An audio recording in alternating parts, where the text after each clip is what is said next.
The infinity loop is the tools of communication that heals and glues society back together. Our podcast is about disruption. We disturb the system that says it's normal and okay to communicate in the old, tired, ineffective, and unintelligent ways. There's a cynical belief rooted in so many of us in which we've told ourselves we can't help how we think or behave because our brains are so wired to react from low-level consciousness that's habitual and automatic. We're coming from our egos where they're running the show and not the infinity loop, where the ego is in a helpful place as a healthy sense of self, so it can help us be in our connected, abundant selves. We're saying by intentionally stepping into the infinity loop, we can affect every interaction we have and change the world.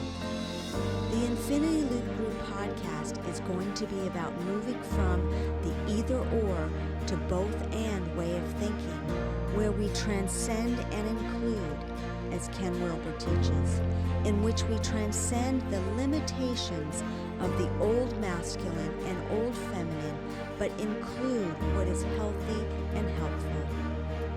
What will emerge is a new, balanced, and integrated masculinity and femininity. The time has come where the divine feminine way of being is going to arise. We must learn from it as we let our old ways die, so a new human is resurrected and transfigured. That new human will truly change the world. This podcast is also about having a growth mindset, which hungers to love well while practicing elegant and intelligent self-care. We face our wounds, egos, and shadows in preparation to give this life everything we've got to make the world more connected and beautiful, because we're more connected and beautiful.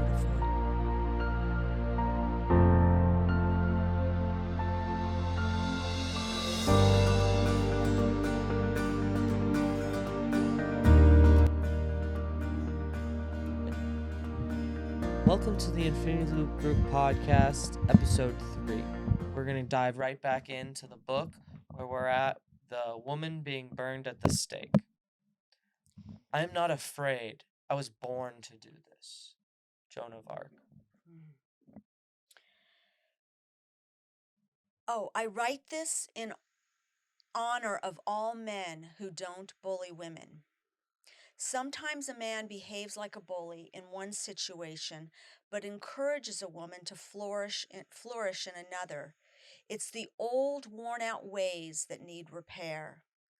Men have had power for a long time and haven't always used it well. We need each other in the infinity loop. The brunette beauty gazes at me. A fierce plea pours out of her last minutes. Her wrists are tied above her in an infinity loop. She will not escape but be ushered into infinity. The men who have bound this woman will not escape the fires that burn with the fear, ignorance, and arrogance that have bound them to an internal hell. She's one who wails, who intercedes for all women who've gone before her and for those who come after. Her jaw is clenched with a holy anger, a fire in her womb that says without words her dying wishes. I am not her. I honor her powerful sexuality and her strength. She is courageous in suffering. She chose to live in truth and integrity under all that burns so hot. We are one. She sees me late in the year 2016, in the time and place where our milieu is on fire, burning what we worked so hard to build and what needs to burn because we were too comfortable. This dark-haired, fair-skinned woman sees into the future. A prophetess that offends because she sees what others don't. She's trapped in time. I have the opportunity she'll never have. I've been summoned, and so have you.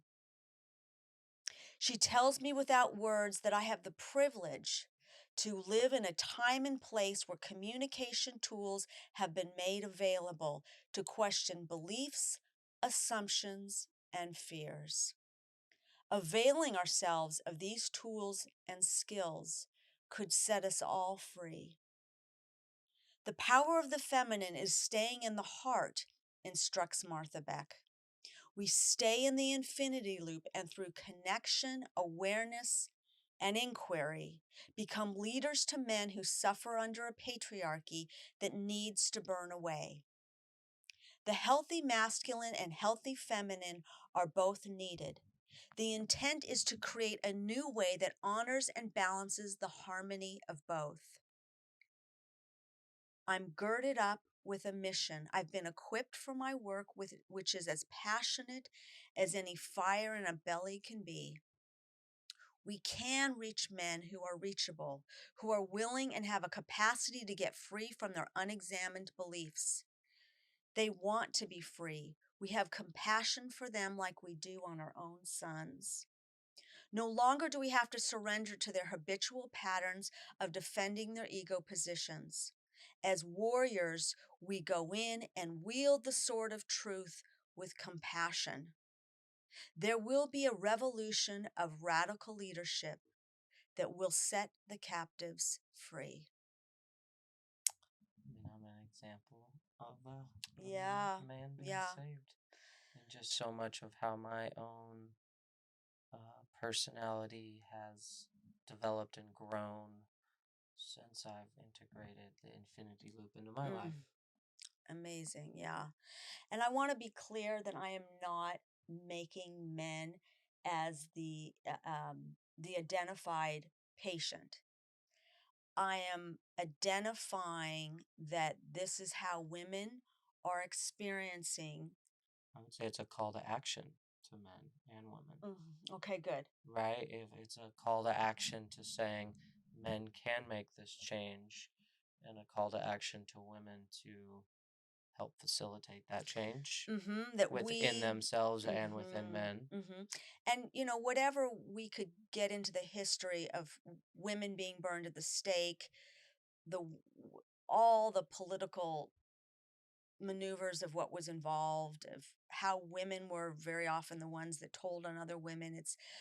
And yet there is the vision was speaking to me about there was a time where one would die for Believing something different than for questioning the system, for disturbing the system, for seeing and being different. And so when we bring in, we'll get into later, but some of what we teach is over 2,000 years old, from the philosophers to spiritual teachers, and yet that wasn't all accessible, how many hundreds of years ago, but it is now. It's accessible, and how we can bring all the latest things that we know about neuroscience, and then all the way back from thousands of years, of what is it that will help us question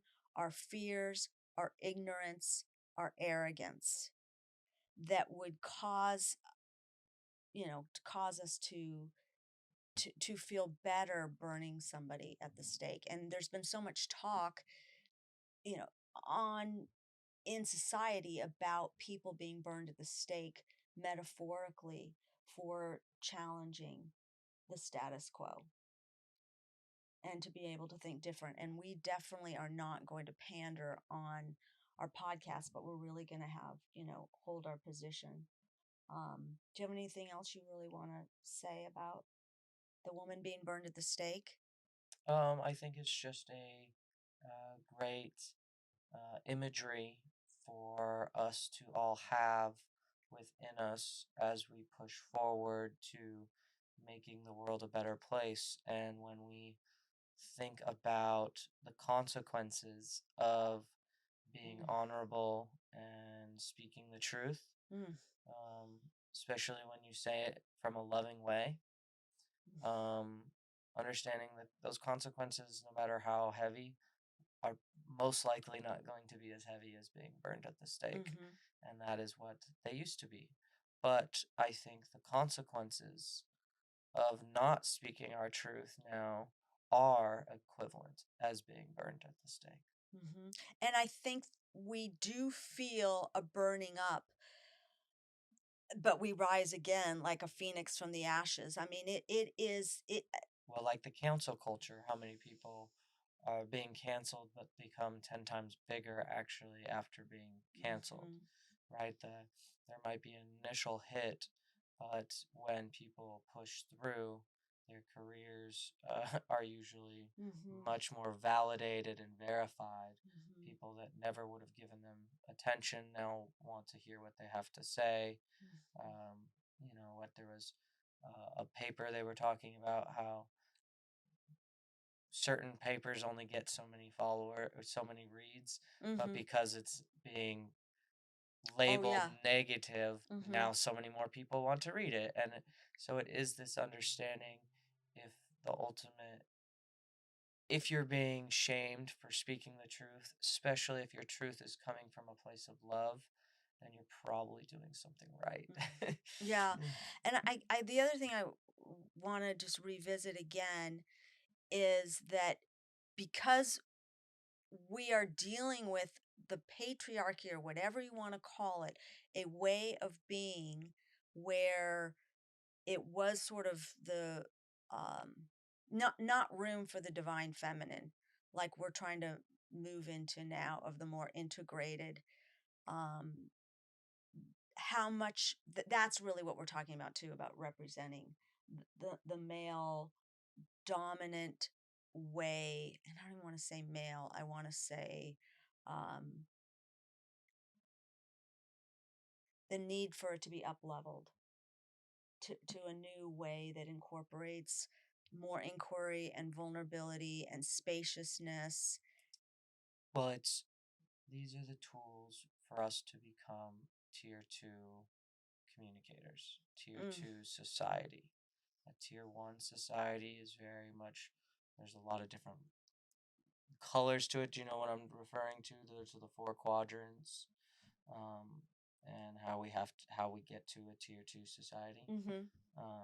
And so I believe that these communication tools are what allow us to Yeah, transcend the desire of doing good into actually doing good, actually right? being Like able to do good. the pathway to hell is paved in good intentions, because so often the person putting on the intention has the ultimate power and has the ultimate control, right? The government thinks they know what's best, so they're ultimately going to just do what they think is best, versus a system or relationships that are built on continual feedback, that are always adjusting, and I think truly can have the change because they create the framework to adapt to a day to day, not have rigorous structure that creates more That's problems than it fixed. That's stops. fixed. Right. Yeah. Yeah. Like you said, you feel like this chapter kind of just says it. It's just something to think about. Yeah. I mean, I think it's just imagery for us to hold with us as we move forward, and Yeah. as you go throughout your day. Of anytime you question your desire to speak the truth, you go, "Well, am I going to be burned at the stake?" Mm-hmm. Yeah. All right, the infinity loop. Wonderful quote by Krista. When we change in the infinity loop, what gets mirrored back to us changes. Infinity, connection, mystery, eternal now, binding up the brokenhearted, healing Mm-hmm. people, healing relationships, dialogue, feedback loop, thinking together, organizational learning, communication, infinite possibilities, oneness. all things that we are working towards with the Infinity Loop group. Mm-hmm. As we move forward, may the words above that Riley just read ground us and set an intention of what it means to live our lives in the presence of the Infinity Loop. Symbols mean a lot. They ground us and serve as a way into our deepest truth when we've lost our way. The Infinity Loop logo represents a central theme and framework in which we see and experience the world and our relationship to it. We believe our options are limited when they're not. We're not able to get past the blocks in our most intimate relationships. And yet, I've seen that when we stay in the loop of connection, awareness, and inquiry, we can help one another heal and transform.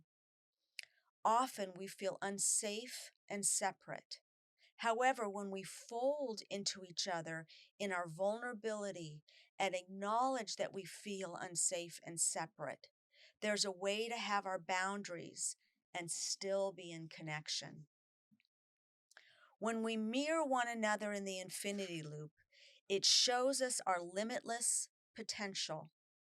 When we drop into our true selves, our infinite selves, we tap into awareness that's limitless. We see a new view of what's possible. Through the lens of the Infinity Loop, we see the world differently. I'd love for you to elaborate a little more about when we fold into each yeah, other good. in our vulnerability and acknowledge what we feel unsafe and separate, there's a way to have our boundaries and still be in connection. So I feel like there's a lot to unpack there, Yeah. and I think it's a great tool that we can give people. Yeah, and I'm aware that I didn't do that in a relationship just in the last few days. I didn't fold in my vulnerability. So that very much is a principle that is taught in the Infinity Loop couples of how it is this folding in. It's moving toward connection and vulnerability of you could hurt me, but I'm going to express to you my need right now. And it's leaning in, then pulling back. It's the opposite of holding the defense versus when what happens in the relationship. And I've seen it even, with us, when we lean into each other in our vulnerability, the way our brains wire as humans, it makes it more safe for the other person to come and have empathy and almost like cover you. Well, I can think about it as in like the sense of, to me, the red pill version of a man is the man who is never vulnerable, or at least never shares his vulnerabilities with women. With women. Right? Where I would believe that the true strength comes from the ability to be vulnerable and understand, even if I am hurt in that chance, like let's say I open up and a woman does take advantage of my open upness. Me Open upness, that's a great phrase. Yeah. well, yeah, my openness, yeah.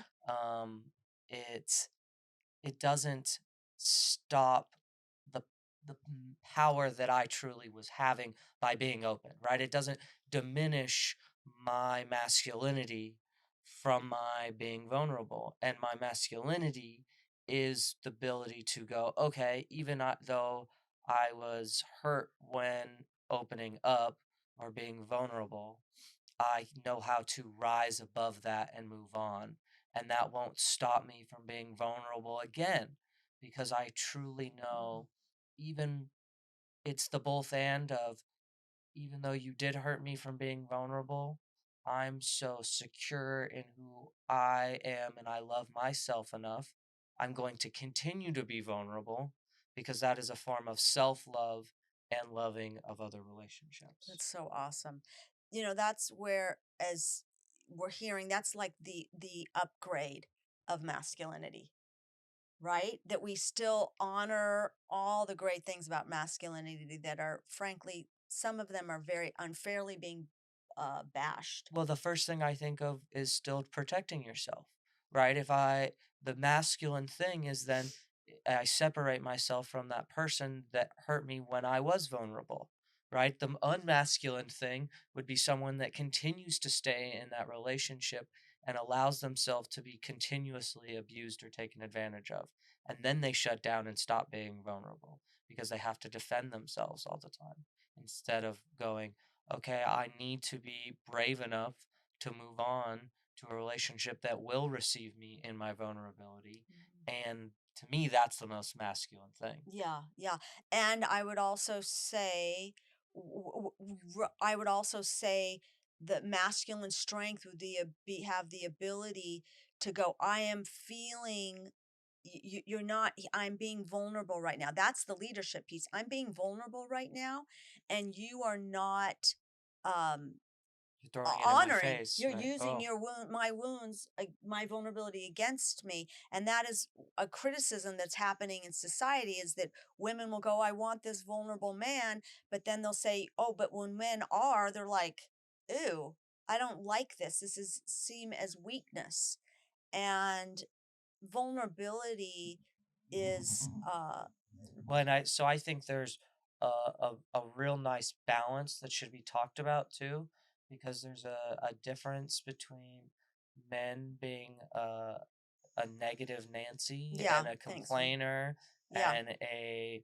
uh, kind of a vomiter of negativity onto their partner, which Hmm. to me is very gross and disgusting And and they say it unattractive. lowers men's testosterone, Yeah, actually. to be a complainer. It's another thing to go, um, I struggle with looking at porn, and I think that that might be hurting our relationship.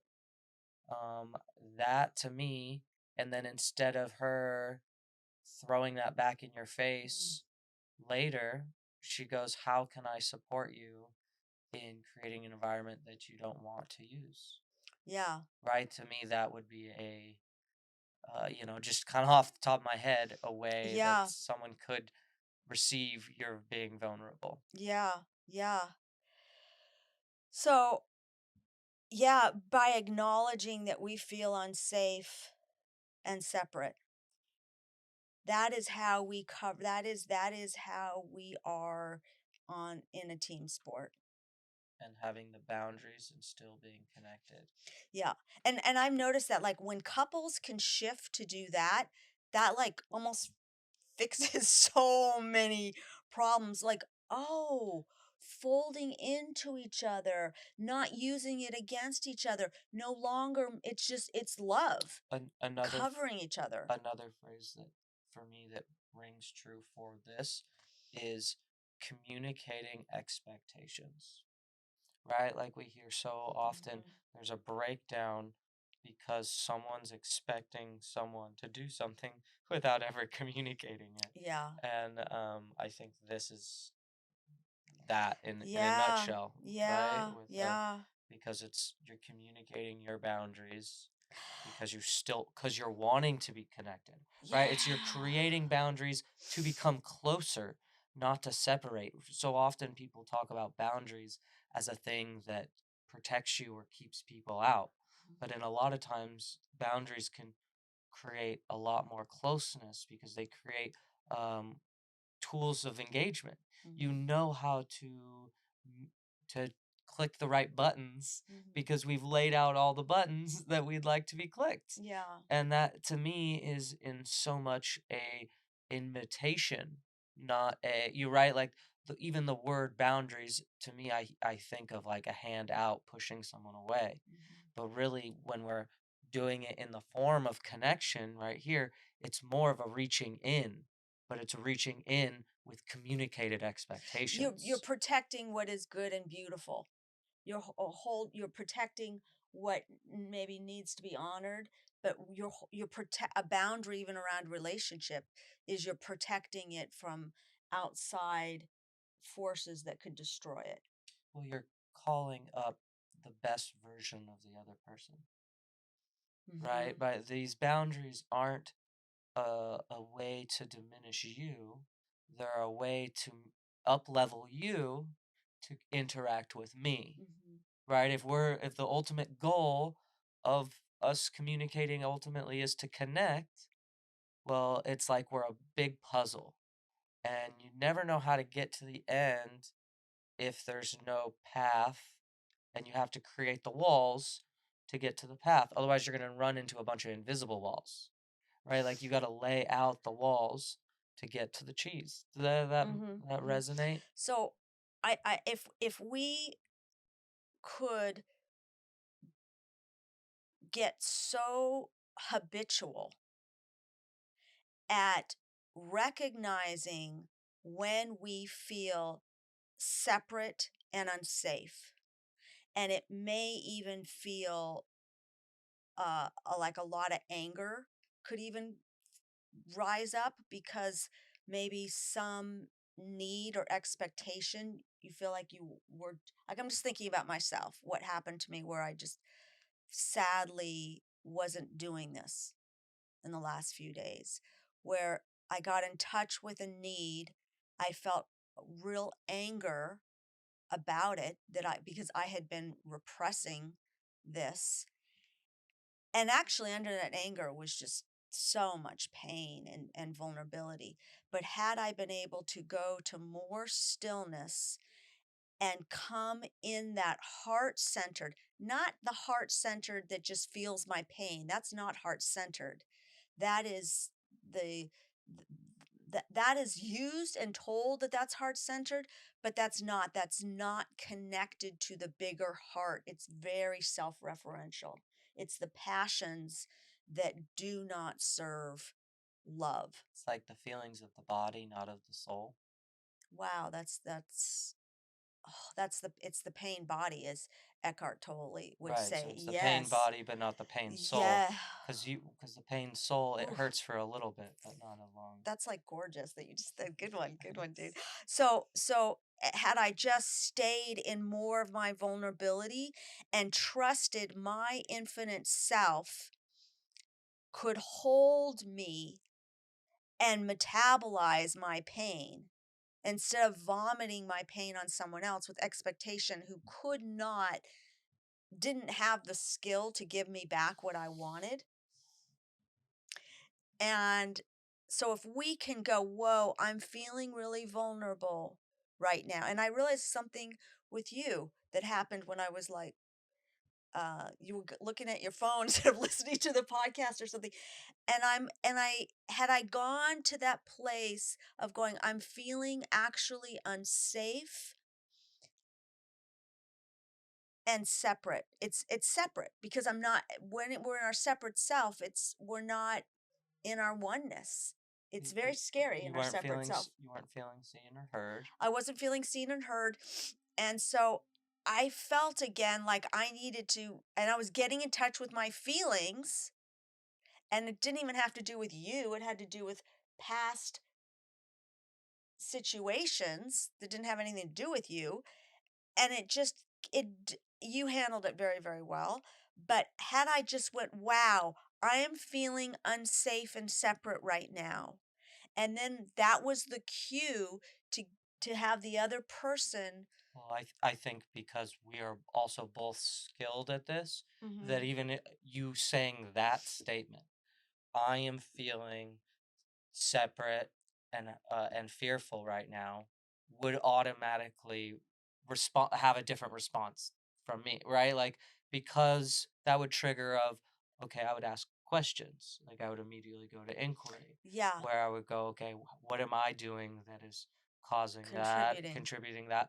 What could you do that could help facilitate that? You know, Yeah. what story are you telling yourself that's not true? Right. Like all these questions, maybe not someone normally wouldn't know that, but because of you and I believe someone also that, you know, as you learn this with your partner, could be something you go to of a root way of expressing how you're feeling in a healthy way. because then it is also taking on the individual responsibility for your feelings, not Right. again going back to the you're Right. making me feel a certain Yeah, way. you're doing this and this is unacceptable. It's coming from this judgment. And and that is why that last chapter, the woman being burned at the stake, like you said, is really a call to action. It's like when men start to do this and show vulnerability, we have to set the stage to even make it okay for them to go there and to model it ourselves. And if that is the strength of the woman, of the feminine, the divine feminine, of staying in the heart, then we damn well better be good at that and get better and go, where have we armored ourselves and not opened our hearts like we should, and just allow the love to just be again a seduction, a holy seduction to the man, to go, oh, she's calling for my divine masculine to come out. I can cover her. I can protect her in a good way of being emotionally available to her than going to defensiveness and self-protection. It's always, how are we co-creating this interaction versus trying to win and just make it about getting our needs met. I think that's such a great leading into the next chapter Mm. of staying in Chapter 2. staying in the infinity loop. So, as gold is purified in the fire, purify me in the fire of your love, by Krista. Mm. It takes humility, curiosity, and honesty to stay in the infinity loop.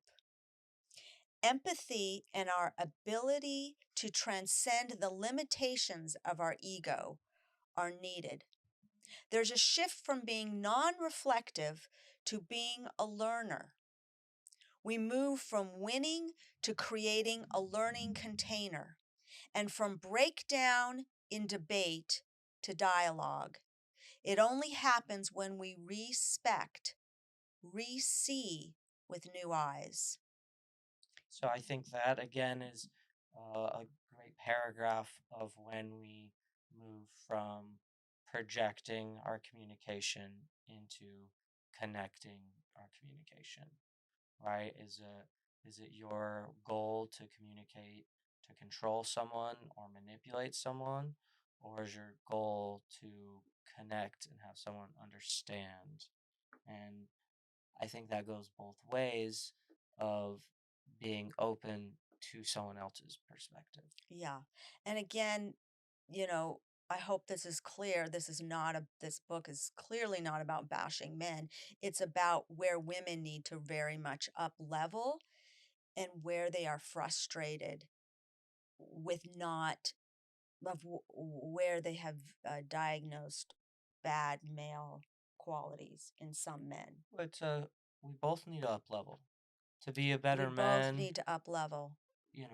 Better women will create better men. Better men will create better women. Together, we create a better society. Yeah. In the infinity loop, we co-create the interaction and lead one another to be our best selves, what you just said.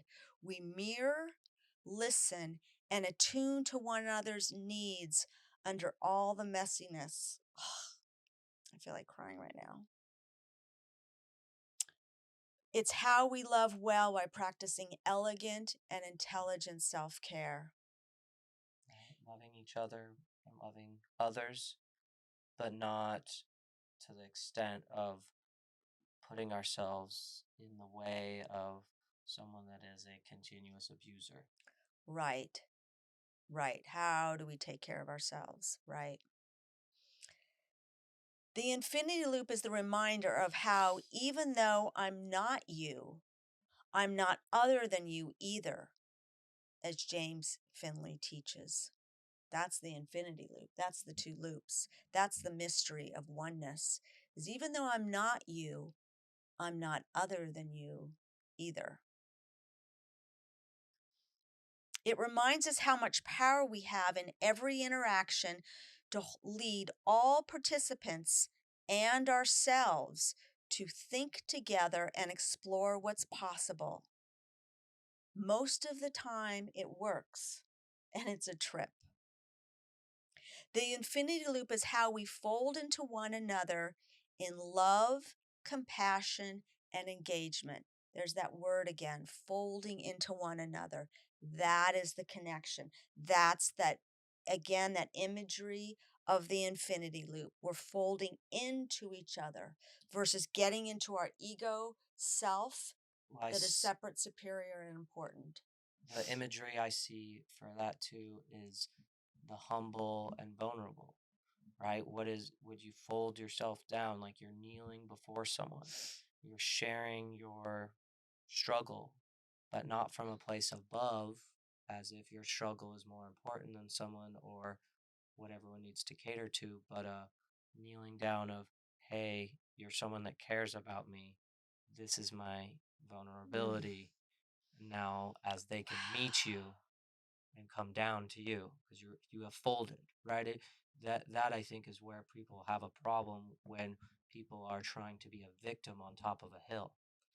How can you claim to Mm-hmm. be oppressed while you're on top of something yelling down at people? Right. Right? A true oppression is someone that is coming from the bottom. Yeah. Yeah. And so I think that's Okay, you said something that triggered. The vulnerability piece is so interesting, um, because I am looking at myself in the last few days because I was feeling so much vulnerability. But the truth is, I armored myself instead of allowing the vulnerability to create even more cracking open in a way that would turn me into love, to have so much courage to be that vulnerable, knowing that I have enough self in me that can go, I'm being vulnerable right now, and this is what I need. Knowing I can take care of myself because I have a whole self that can love me even in my vulnerability. That's the courage. sounded like we needed to read this chapter today. Yeah, yeah, it's good. That's why I'm using this podcast is to grow. The infinity loop is how we fold into one another in love, compassion, and engagement. We don't break connection through our ego identification that believes we are our point of view. That is a key principle in organizational development, in the concept of dialogue, is we are not our point of view. We can have our point of view, but we can suspend our point of view, can always go back to it again, to be able to go, I am not identified with my point of view. This is not, that is the ego.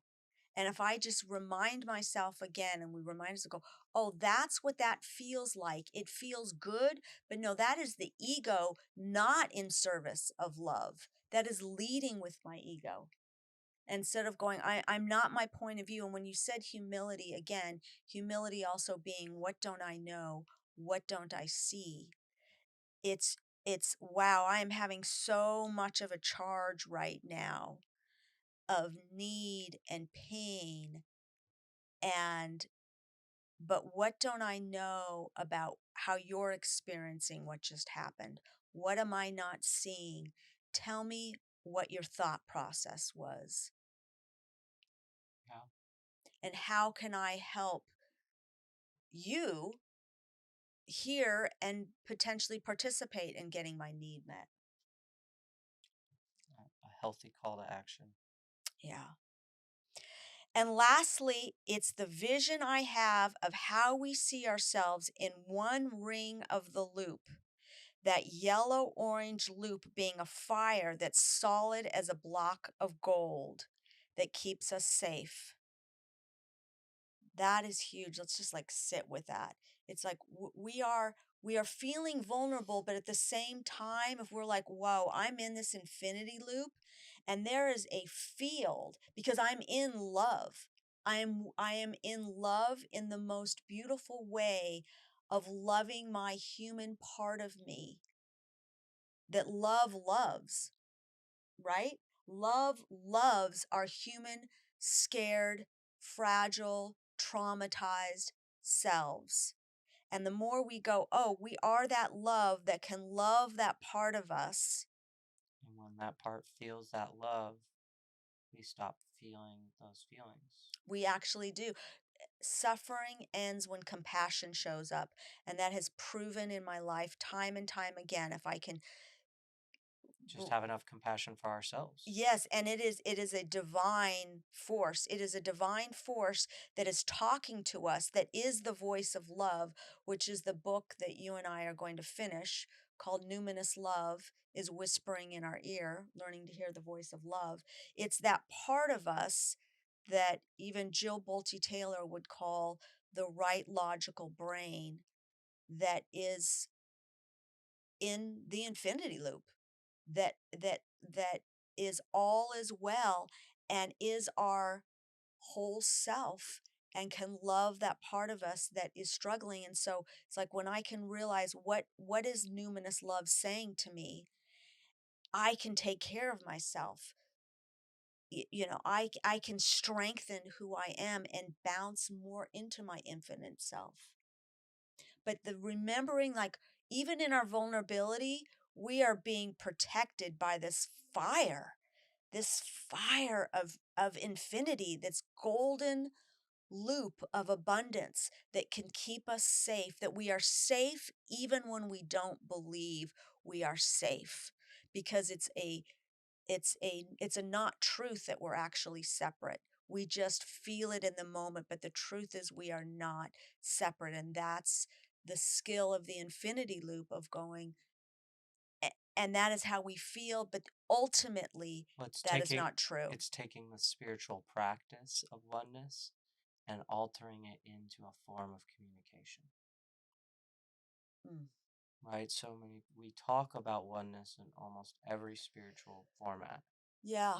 but no one really sets up the framework to how do we communicate from a From place oneness. from Ooh, oneness. well, that's making me, And ooh. that's what the infinity loop is about. Mm. Is because it's creating the questions that are about oneness, not the individualness, but the oneness of the collective. Mhm. That even though I'm not you, I'm not other than you. And if I can feel safe enough in that one loop, And communicate from that loop, we create the infinity loop that creates one with all. yeah.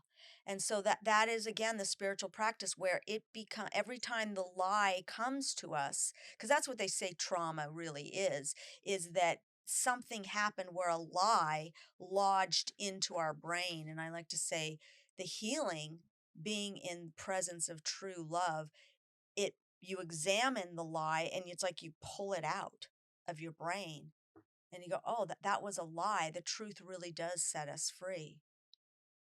And the truth is that even though we don't feel safe, we are ultimately safe in our infinite selves. We just have to get better at finding what's already there. And it's there as we let go of all the noise and all the thinking, and we just find the stillness, and we go, oh, there is that field where all is well. I can take care of myself. Well, you've done it before, so why wouldn't you be able to do it And again? you do it again. We stay in connection with the other who's in the other loop. The other may appear hard to reach in their defensiveness and aggressiveness, but we decide to stay in the infinity loop, girded up with the fire of love and truth that comes from the true self. And we've proven time and time again, when you show up in that form and act in a place of love, it softens that defensiveness and aggressiveness. It doesn't always go away, but it creates the calling, and the more we continue, like water, we break down those rocks. Mm-hmm. And we are, because we're connected to our own hearts, not just our pain, but our true hearts that are love, our self-awareness of the amount of charge going through us and our own pain.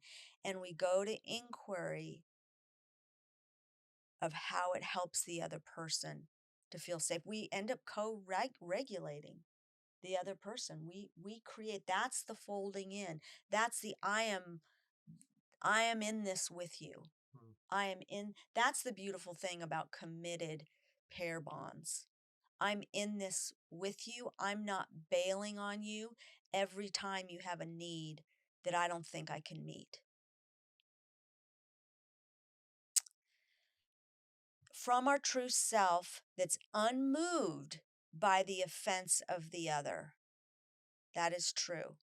The true self is, we know we're in the true self when we can be unmoved by the offense of the other. We connect, inquire, and create awareness to bring the other into new possibilities.